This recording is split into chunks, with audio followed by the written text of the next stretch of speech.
নমস্কার বন্ধু। Malay Mukhopadhyay, confederation of state government employees.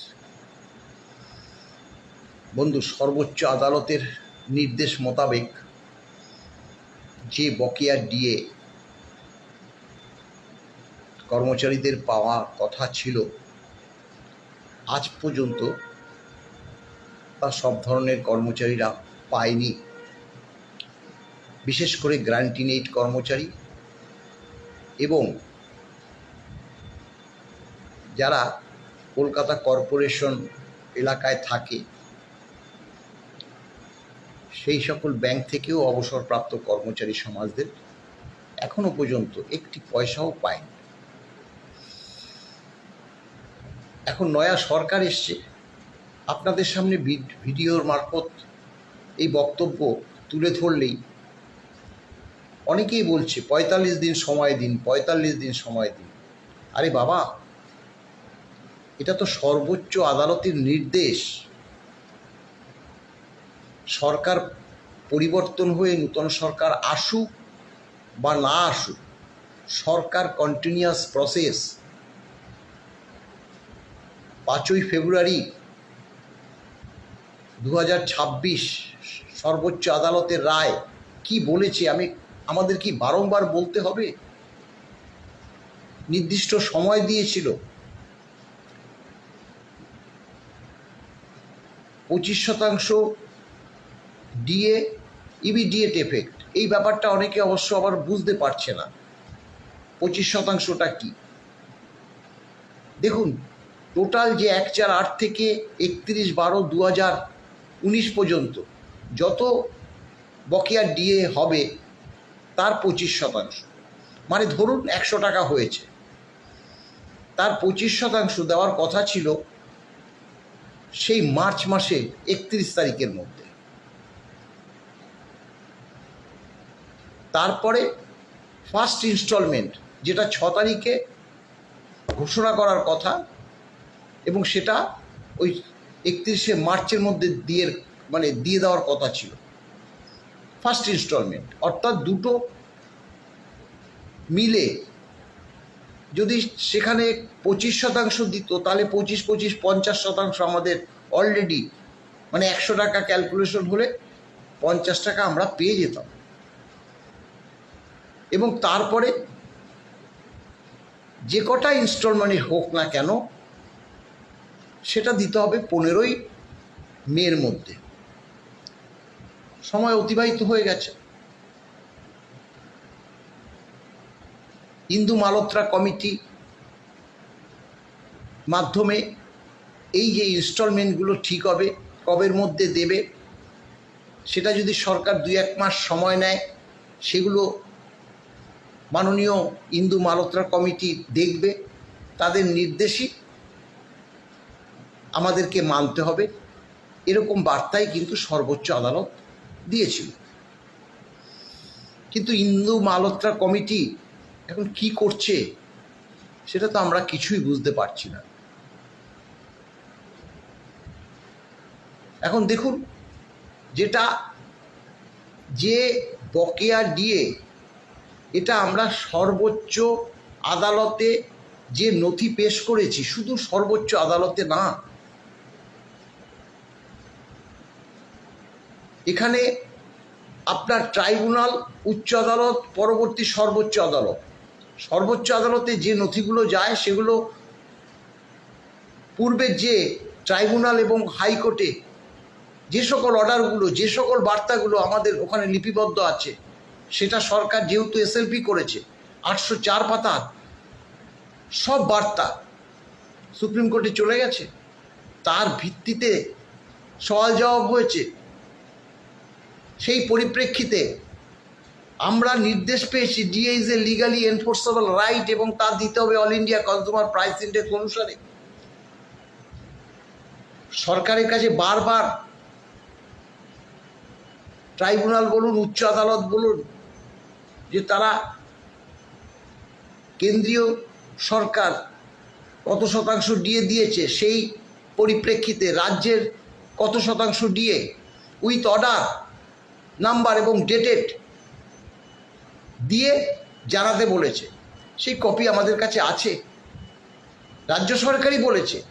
ধরুন একটা উদাহরণ দিই, 148 সেখানে রাজ্য সরকারই বলছে ওই সময় আমরা 2% দিয়ে দিয়েছি, কিন্তু এআইসিপিআই ছিল 12%। তাহলে তো আমাদের ডিফারেন্স 10%। বা আর একটা উদাহরণ দিই, 1116-তে, এটা আমরা না, যেটা এই উদাহরণটা আমি তুলে ধরছি সরকারের দেওয়ার নথি থেকে। সরকার বলছে যে আমরা দিয়েছি 1116-তে 75%, সেই সময় এআইসিপিআই ছিল 125, অর্থাৎ 50%। তাহলে সরকার তার থেকে কম কিভাবে হিসাব করে কর্মচারীদের কাছে তুলে দেয়? দেখুন, এই সকল ঘটনা প্রবাহ যে সকল ঘটছে, সেটা আমাদের সর্বোচ্চ আদালতে গিয়ে আমরা নালিশ জানাবো। অলরেডি কন্টেম্প পিটিশন আমাদের করা আছে, আপনারা জানেন। যে দেখুন, প্রথমে 4 তারিখে কাউন্টিং নয়া সরকারের হলো। সেদিন যে বিজেপি গভর্নমেন্ট আসছে সেটা এক প্রকার সকলেই নিশ্চিত হয়ে যায়। সেই দিনই এই নয়া সরকারের অ্যাডভোকেট অন রেকর্ড তিনি 7 দিন মামলাটা পিছিয়ে দিতে বলল।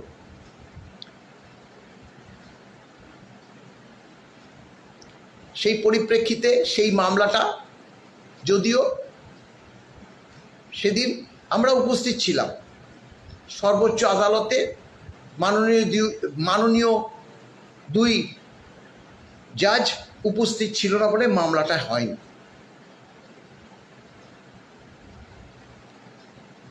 তারপর সেটা ডেট পড়ে এই 27শে মে 2026, আপনারা সকলেই জানেন। কিন্তু তার 2 দিন আগে দেখুন, আমরা সর্বোচ্চ আদালতে সরকার মামলা করেছে, আমরা সেই মামলা লড়ে যাচ্ছি। আমাদের যদি সর্বোচ্চ আদালতের যদি মামলা থাকে, সেই মামলাকে কোনো কর্মচারী সংগঠন পিছিয়ে দিয়ে দেওয়ার কথা বলতে পারে? আমরা তো সেটাই দেখলাম। 27 তারিখ যে মামলাটা ছিল, একটা সংগঠন বলল 4 সপ্তাহ মামলাটা পিছিয়ে দেওয়া হোক। কেন পিছিয়ে দেওয়া হোক? না, মাননীয় মুখ্যমন্ত্রী নয়া সরকারের 30 তারিখে কর্মচারী সংগঠনগুলোর সঙ্গে এই ডিএর ব্যাপারে একটা আলোচনা করবে, বা সভা আছে বা মিটিং আছে, যেটাই বলুন না কেন। আচ্ছা বলুন তো, যদি মামলাটা থাকতো, সর্বোচ্চ আদালত, রাজ্য সরকার কতটা ইমপ্লিমেন্ট করলো, বাবা কবের মধ্যে করবে, সেই সব বার্তাগুলো তো তুলে দিতে পারতো। আমরা সেখানে বলতাম যে নয়া সরকার এসছে, তাকে একটা নির্দেশ দেওয়া হোক।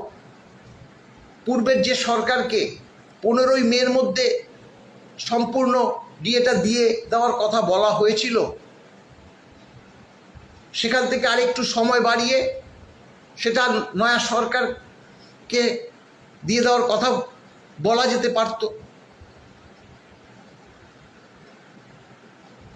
কিন্তু 27 তারিখ মামলাটা যখন উঠল, কেন্দ্রীয় সরকারের সলিসিটর জেনারেল মাননীয় তুষার মেহতা, তিনি ওই এক কথা বলল, 1 সপ্তাহর মতো পিছিয়ে দেওয়ার কথা বলল। এখন 1 সপ্তাহ পিছিয়ে দেওয়া মানে 27 তারিখের পরে 28 তারিখে একটা ঈদের ছুটি ছিল, আপনারা সকলেই জানেন। 29 তারিখ হয়ে সর্বোচ্চ আদালতে এখন সামার ভ্যাকেশন চলছে।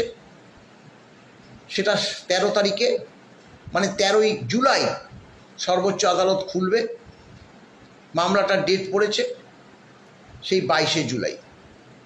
এর মধ্যে আমরা যে এই যে যাদেরকে এখনও যারা ডিএ পেল না,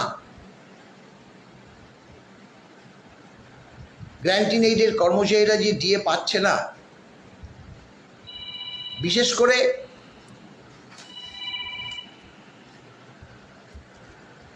যে খোদ রাজ্য সরকারি কর্মচারী যারা, তাদের কি দোষ বলুন তো? তাদের দোষ, তারা কলকাতা কর্পোরেশন এলাকায় থাকে।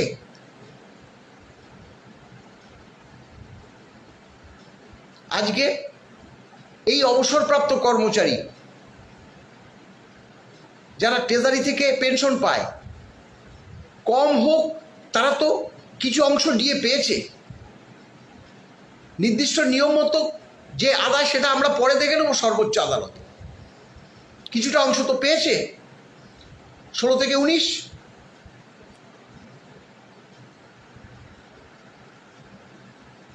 নয়া সরকার আসলো, কিন্তু সেই পোর্শনটুকু ও পায়নি। অচানক মাননীয় মুখ্যমন্ত্রী, নয়া মুখ্যমন্ত্রী সঙ্গে বৈঠক আমাদের 1 জুন ছিল। হঠাৎ করে তার আগের দিন একটা অংশ টাকা ট্রেজারিগুলোতে ঢুকে গেল অবসরপ্রাপ্ত কর্মচারী সমাজের কাছে। আমরা আজ পর্যন্ত, আজকে যে ভিডিও করছি, আজ পর্যন্ত কত শতাংশ হারে ওই টাকাটা ঢুকলো অবসরপ্রাপ্ত কর্মচারী সমাজের কাছে জানতে পারিনি। ভাবুন, সরকারি তহবিলের টাকা ডি হিসাবে ঢুকে যাচ্ছে, কত শতাংশ দিয়ে দিচ্ছে, আমরা মামলাকারী সংগঠন জানবো না?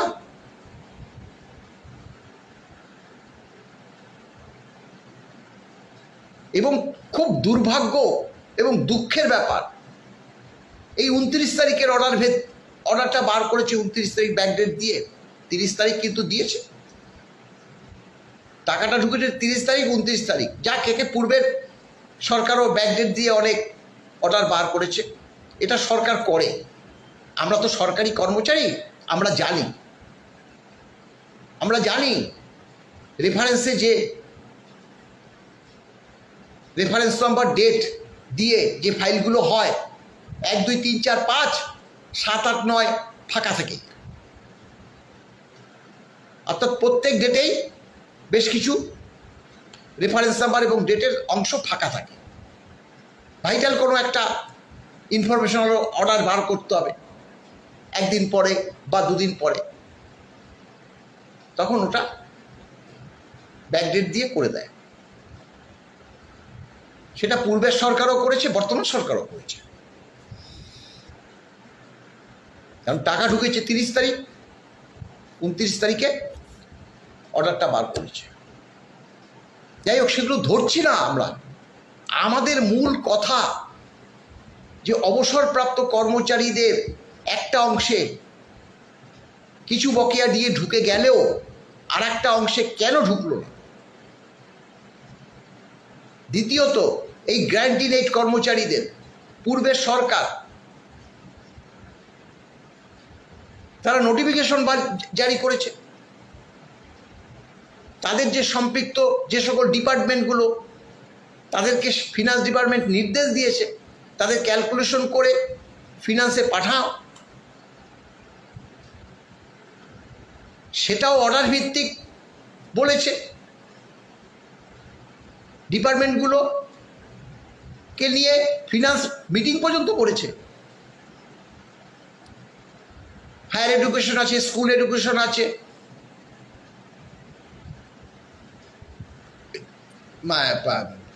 পৌরসভা, আরবান ডিপার্টমেন্ট আছে, সিএমডি আছে। এই ধরনের ডিপার্টমেন্টগুলো সংশ্লিষ্ট যে কর্মচারী সমাজ তাদের এস্টাবলিশমেন্ট করে, তাদের নিয়ে মিটিং করেছে। এ তো অজানা নেই, কারো অজানা নেই। কর্মচারী সমাজ এগুলো ভাইরাল করেছে। 7টা ডিপার্টমেন্টকে নিয়ে অর্থ দপ্তর মিটিং করছে তাদের ডিএ দেওয়ার জন্য। ওপেন, সেটা করার পর তারা ক্যালকুলেশন করে ফিনান্সে পাঠিয়ে দিয়েছে, সেটাও সবাই জানে। গ্র্যান্টিন এইডের হিসাব করে পাঠিয়ে দিয়েছে। ফিনান্স কি করবে? কনকারেন্স দেবে ডিপার্টমেন্টগুলোকে, তারা ডিসবার্স করবে, না হচ্ছে না। বারবার আমাদের কাছে ফোন আসছে, আমরা বিরক্ত হচ্ছি, আবার ভাবি স্বাভাবিক তো, বিরক্ত হলে তো আমাদের চলবে না। কারণ অবসরপ্রাপ্ত যে কর্মচারী সমাজ, তারা একদম মৃত্যুর দোরগোড়ায় এসে উপস্থিত হয়েছে। এই বাস্তব বিষয়টা একটা সরকার যদি না বোঝে, কে বুঝবে?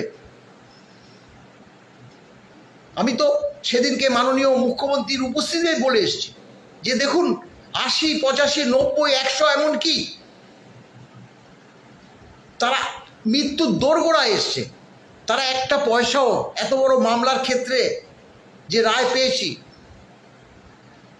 তার কিছু অংশ পাবে না। হিসাবটা নয় পরে করবে না, ব্যাংকগুলো ডাটা পাঠাচ্ছে না, ব্যাংকগুলো ডাটা পাচ্ছে, দেখব এই চলছে। সেদিনকেও বলেছি এই কথা, মাননীয় মুখ্যমন্ত্রী বলেছে ব্যাংকের সঙ্গে কথা বলতে, আমরা শুনেছি, রিলায়েবল সোর্সে খোঁজ দিয়েছি। হ্যাঁ, এমনও শুনছি যে ডাটাগুলো পাঠাচ্ছে সেগুলো ভুলে ভরা, যার জন্য ফিনান্স ক্যালকুলেশন করতে পারছে না, আবার পাঠিয়ে দিচ্ছে। তাহলে তারা ডিএটা পাবে কোথায়, পাবে কবে?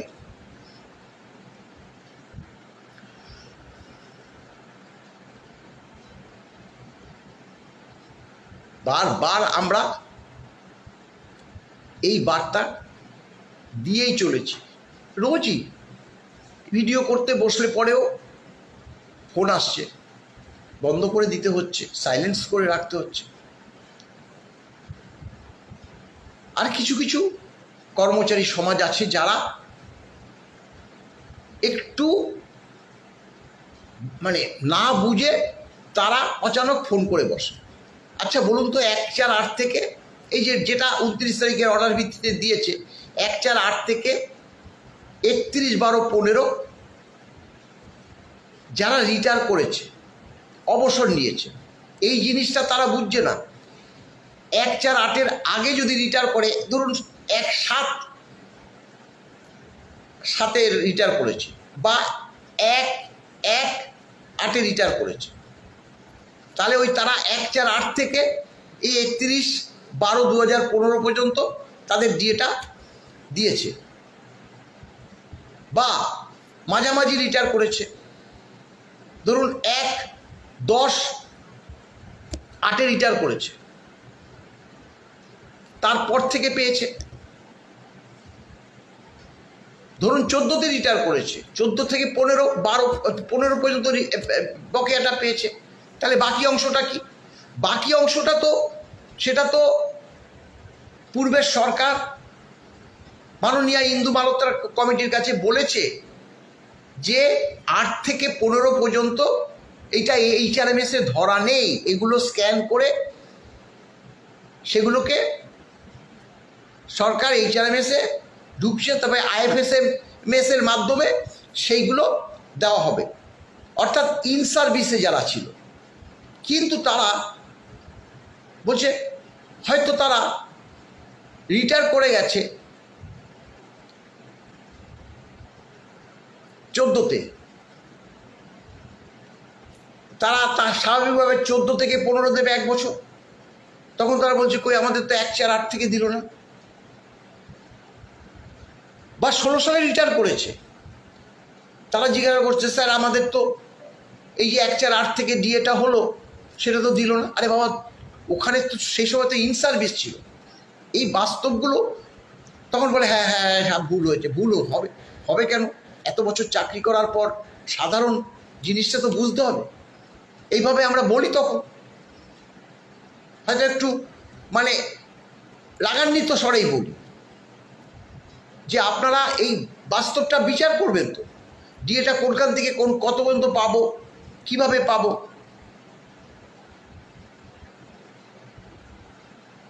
ব্যাংকগুলো যদি ডাটা ভুল করে, সরকার সরকার এখানে অনেক এখানে কলকাতার 3টে পেয়ান অ্যাকাউন্টস আছে, 1 নম্বর 2 নম্বর 3 নম্বর। রাজ্যের বিভিন্ন জায়গায় যে ট্রেজারিগুলো আছে, কলকাতায় 2টো পেয়ান অ্যাকাউন্টসে 2টো সেল করুক ট্রেজারি, দরকার নেই ব্যাংকে পাঠানো। ওখানে ট্রেজারি থেকে পেনশন হোক, ট্রেজারি পাঠাবে ব্যাংকে, যেই ব্যাংক থেকে পেনশন তুলবে সেখানে পাঠাবে, কিছু ভুল হবে না। ব্যাংকগুলোর অতটা দায় নেই, ব্যাংক সরকারের খায়ও না পড়েও না। সরকারি কর্মচারীরা ডিএ পেলো কি পেলো না, না হলে ব্যাংকগুলো কেন বুঝছে না, কেন ডাটা ভুল করবে, কেন অ্যানোমালিস থাকবে ডাটার মধ্যে, হিসাবের মধ্যে? ডিএ কি বেশি দিয়ে দিয়েছে, ডিএ কি কম দিয়ে দিয়েছে? সন্দেহ তো সেটাই হয়।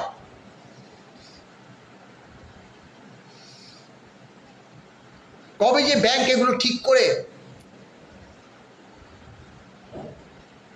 তা কর্মচারীদের কাছে বা ফিনান্সের কাছে প্রথমে পাঠাবে এবং ফিনান্স ক্যালকুলেশন করে পাঠাবে, তারপরে যে বকেয়া ডিএটা পাবে,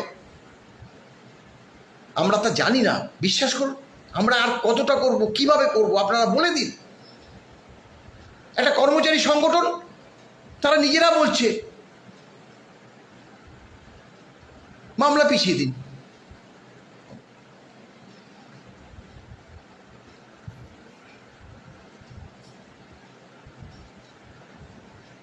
মামলাটা যেভাবে চলছে, চললে অসুবিধাটা কি হতো?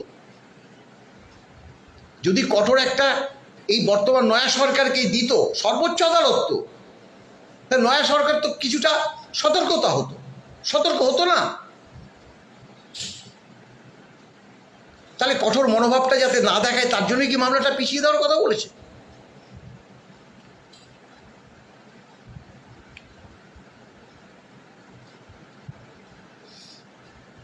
সেই 22শে জুলাই সর্বোচ্চ আদালতে আবার মামলাটা উঠবে।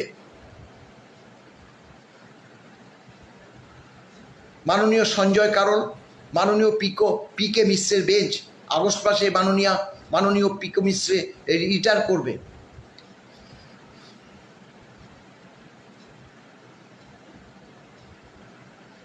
জানি না, তবে আমরা এই লড়াই চালিয়ে যাব। আমাদের এই লড়াইয়ের মধ্যে দেখুন, আমি আবারও বলছি, আমরা তো বলছি, তো নয়া সরকার এসছে।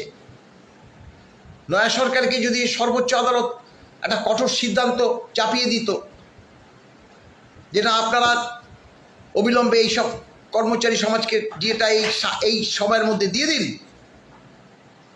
তাহলে তো সরকার সতর্ক হতো, সরকার হয়তো দেওয়ার চেষ্টা করত। এখন তো মামলা পিছিয়ে গেছে। জুলাই 22 তারিখ পর্যন্ত হাত গুটিয়ে বসে থাকলেও যদি না পাওয়া যায়, আমরা কি বলবো? আমাদের আলোচনা হয়েছে, আলোচনা সত্যি আমরা তো বলছি, মাননীয় মুখ্যমন্ত্রী যেভাবে অর্থমন্ত্রীকে নির্দেশ দিয়েছে, মুখ্য সচিবকে নির্দেশ দিয়েছে, অভাবনীয়, প্রকাশ্যে আমাদের সামনে একের পর এক বলেছে। এগুলো দেখুন আপনারা।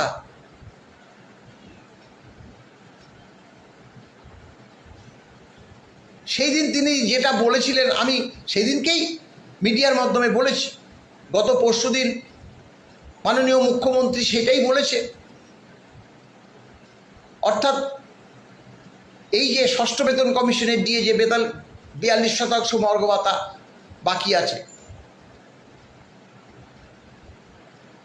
নয়া সরকার ক্ষমতায় আসার আগে তাদের যে ম্যানিফেস্টো, যে তারা সংকল্পপত্র বলে, সেটা তো সকলেই জানে। 45 দিনের মধ্যে ডিএ এবং বেতন কমিশন, এটা আমরা একটু সন্দেহ প্রকাশ করেছিলাম, 45 দিনের মধ্যে বেতন কমিশন কিভাবে হবে। যাই হোক, গঠনের কথা ভেবেছিলাম। সেদিনকে পরশুদিন যে তাদের যে পার্টি অফিস বোধহয় নিউ টাউনে, সেখান থেকে মাননীয় মুখ্যমন্ত্রী বলেছে যে বেতন কমিশন গঠন হয়ে গেছে। না, গঠন হলে তো নোটিফিকেশন হতো, চেয়ারম্যান হতো, মেম্বার হতো, সেগুলো তো হয়নি। হয়তো তিনি বলেছে কয়েকদিনের মধ্যে হয়তো গঠন হয়ে যাবে, এবং বলেছে ওই একই ব্যাপার। আমাদের সেদিনকে আমাদের কাছে বলেছিল, সেটা ওপেন বলেছে, কর্মচারী সমাজ শুনেছে, শিক্ষক সমাজ শুনেছে, যে একটা বড় অংশ দিয়ে 22 জুন অর্থাৎ বাজেটের দিন ঘোষণা করবে।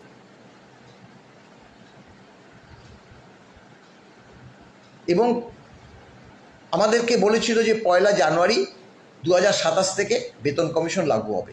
এটাকে আমরা কনগ্রাচুলেশন জানিয়েছি। অভাবনীয়,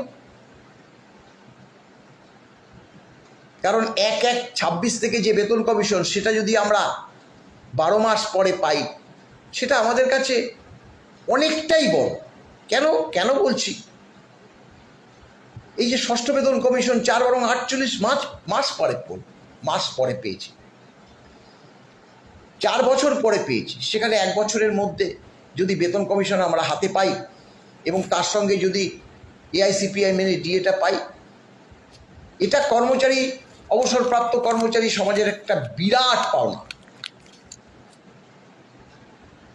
যেহেতু তাদের ম্যানিফেস্টোতে বলা আছে এবং মাননীয় প্রধানমন্ত্রী বলেছে, মাননীয় স্বরাষ্ট্রমন্ত্রী বলেছে, মাননীয় মুখ্যমন্ত্রীও বলেছে, এটা হয়তো পাবো। তা আমি আবারও, গতকালও আমরা চিঠি দিয়েছি, আপনারা সকলেই দেখেছেন। এই একই বার্তা, যেটা মুখে বলছি সেটাই পাঠিয়েছি, মেল করে পাঠিয়েছি।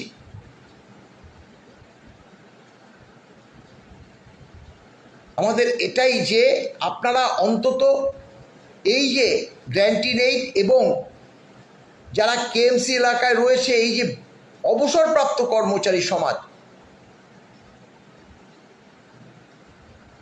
আপনারা দুটো ক্ষেত্রে অবসরপ্রাপ্ত কর্মচারী সমাজকেই দিন না প্রথমে, পরে সেটা নয় দেখা যাবে সর্বোচ্চ আদালতে। কেন বলছি অবসরপ্রাপ্ত কর্মচারী সমাজের কথা বলছি? আমরা এই কারণেই বলছি, বলছি এটা মামলাটা 2006 সালের 5ম বেতন কমিশন।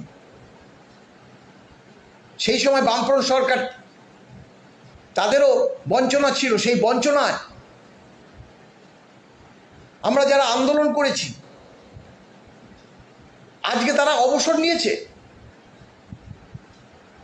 মহাকরণের অভ্যন্তরে আন্দোলন কে না জানে, যার জন্য 5ম বেতন কমিশনের 6 মাসের মধ্যে রিপোর্ট প্রকাশ করতে হয়েছিল বামফ্রন্ট সরকারকে। তারা 1/8 থেকে দিয়ে দেওয়া শুরু করেছিল, কিন্তু পরবর্তী তৃণমূল সরকার এসে সেই সময় এমন দমনপীড়ন আরম্ভ করলো, আন্দোলন একদম শিখে উঠলো, কেউ আন্দোলনে যেতে পারছে না,